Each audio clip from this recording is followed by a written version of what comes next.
କାହିଁକି ହେଲା ବଡ଼ ଠାକୁର ଶ୍ରୀ ବଳଭଦ୍ରଙ୍କର ପହଣ୍ଡିର ଘଟଣା? କାରଣ କହିଲେ ବେଦ ବାଚସ୍ପତି।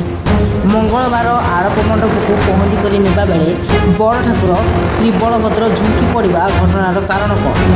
କାହିଁକି ଘଟିଲା ଏଭଳି ଅଘଟଣ? ଏନେଇ ମୁହଁ ଖୋଲିଛନ୍ତି ବେଦ ବାଚସ୍ପତି ବୀରେନ୍ଦ୍ର ତ୍ରିପାଠୀ।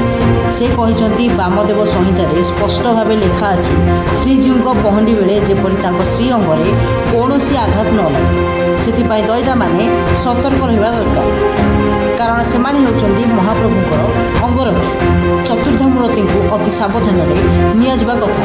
କାଲି ଯେଉଁ ଘଟଣା ହେଲା ତାହା ଆମେ ସିଧାସଳଖ ଟିଭିରେ ଦେଖୁଥିଲୁ। ପ୍ରକୃତରେ ବଡ଼ ଠାକୁର ପଡ଼ିନାହାନ୍ତି। ପଛପଟୁ ଯେଉଁମାନେ ରହି ମହାପ୍ରଭୁଙ୍କ ସେନାପଟା ଟାଣୁଥିଲେ ସେମାନେ ଛାଡ଼ିଥିଲେ।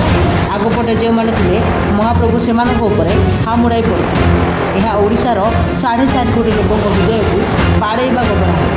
ଶ୍ରଦ୍ଧାଳୁଙ୍କୁ ଏତେ କଷ୍ଟ ହୋଇଥିଲା ଯେ ଯାହା ଚିନ୍ତା କରିବା ବାହାରେ। କାଲିର ଘଟଣା ଅତି ନିନ୍ଦନୀୟ। ଏଥିରେ ପ୍ରଶାସନର କୌଣସି ମତ ଦାୟୀ ନୁହେଁ। ପହଣ୍ଡି କରନ୍ତି ମହାପ୍ରଭୁଙ୍କ ସେବକମାନେ। ରଥ ଉପରେ ଆବଶ୍ୟକଠାରୁ ଅଧିକ ସେବାୟତ ରହୁଛନ୍ତି। ତାଙ୍କ ଉପରେ କାହାରି ନିୟନ୍ତ୍ରଣ ରହୁନି। ସେମାନେ ଯେଉଁପରି ଭାବେ ଦାୟିତ୍ୱହୀନ ଭାବେ କାମ କରୁଛନ୍ତି ତାହା ପରିତାପର ବିଷୟ।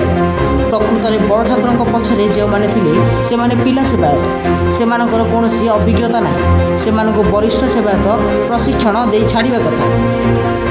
ବ୍ୟୁରୋ ରିପୋର୍ଟ, ଜାଗରଣ 24 ନ୍ୟୁଜ୍।